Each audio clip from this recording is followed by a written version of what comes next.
Block print করে কীভাবে একটা সিম্পল একটা কাপড়কে এক কালার একটা কাপড় কীভাবে গর্জিয়াস করে ফুটিয়ে তুলবেন ওইটা আজকে ভিডিওতে দেখাবো। প্রথমে গলার ডিজাইনটা, তারপর হচ্ছে পাইরের ডিজাইন আর অল ওভারের কাজটা একটু দেখাই দেবো কীভাবে কাজ করা হয়েছে।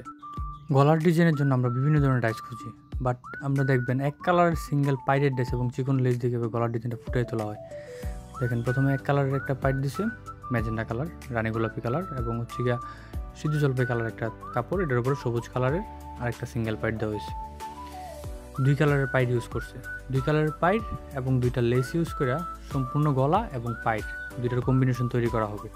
ব্লক প্রিন্টের এই কাজটা ফুটে তোলার ক্ষেত্রে আমাদের মূলত দুইটা জিনিস রেফার করে, একটা হচ্ছে কালার কম্বিনেশন আর একটা হচ্ছে ডিজাইনিং। প্রথম হচ্ছে ডিজাইনটা চয়েস করা, দ্বিতীয় হচ্ছে আমাদের কালারের কম্বিনেশন করা। সিদ্ধ জলপাই কাপড়ে রানী গোলাপি, সবুজ এবং হলুদ কালারের তিনটা কালারের কম্বিনেশন করে আমরা কিন্তু গলার ডিজাইনটা তৈরি করে নিছি। ইভেন গলার ডিজাইনটা যে কাজ করা হবে অ্যাট লাস্ট প্রায় শেষের দিকে গলার ডিজাইনটার কাজ দেখেন, এক কালারের পাইর এবং এক কালারের চিকন লেস দিয়া কাজটা গলার ডিজাইনটা করা হয়েছে। এক কালারের কাজটা কমপ্লিট করার পর আপনি বুঝতে পারবেন যে এখানে এক কালারের ডাইস ইউজ করছে না দুই কালারের ডাইস ইউজ করছে। সিঙ্গেল এক কালারের পাইরের ডাইস ইউজ করে এবং চিকন লেস ইউজ করে তিন কালারের একটা ডাইসের শেড দেওয়া হয়েছে, সৌন্দর্য তৈরি করে ফুটে তোলা হয়েছে। কালার কম্বিনেশন এবং ডিজাইনিং এই জিনিসগুলো আমাদের খুবই বেশি ইম্পর্টেন্ট একটা কাজ ফুটে তোলার ক্ষেত্রে। এই জিনিসগুলো অবশ্যই মাথায় রাখতে হবে, ডিজাইনিং এবং হচ্ছে কালার কম্বিনেশন।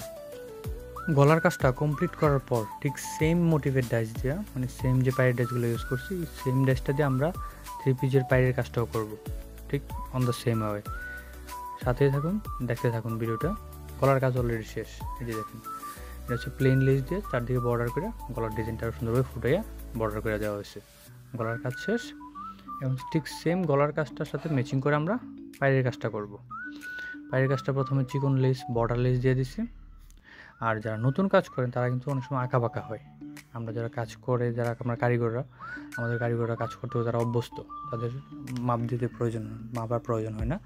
যারা নতুন কাজ করেন তারা ফিতা দিয়ে স্কেল দিয়ে মাইপা নেবেন, দাগ দিয়ে নেবেন, যাতে করে আঁকা বাঁকা না হয়, কাজের ফিনিশিংটা আরও ভালো আসবে, ঠিক আছে। আর যারা প্রফেশনাল কাজ করেন তারা তো সমস্যা হয় না।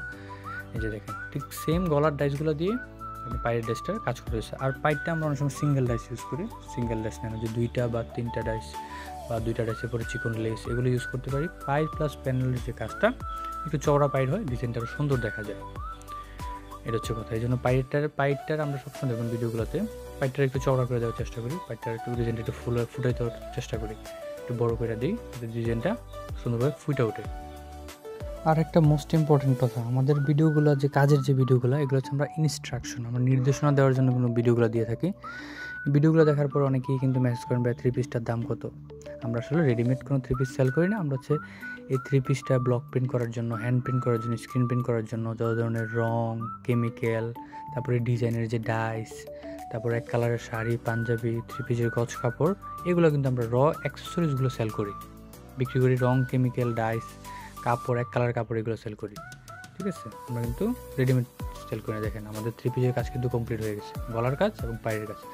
আর পুরো অল ওভারের কাজটা করতে অনেক সময় লাগছে, এই জন্য জাস্ট হচ্ছে অল ওভারের কাজটা যে করছে অল ওভারের ডাইস দিয়ে জাস্ট পায়ের এবং গলা করার পরে হলুদ এবং হচ্ছে নেভি ব্লু কালার দিয়ে আমরা অল ওভারের কাজটা করে দিচ্ছি। এই যে দেখেন একদম সিম্পল একটা এক কালার কাপড় ছিল, এটা কত সুন্দরভাবে গর্জিয়াসভাবে ফুটে তোলা হয়েছে। আর লাস্ট একটা কথা, কাজের বিষয়ে যে কোনো ধরনের সমস্যা হলে অবশ্যই আমাদের সাথে যোগাযোগ করবেন।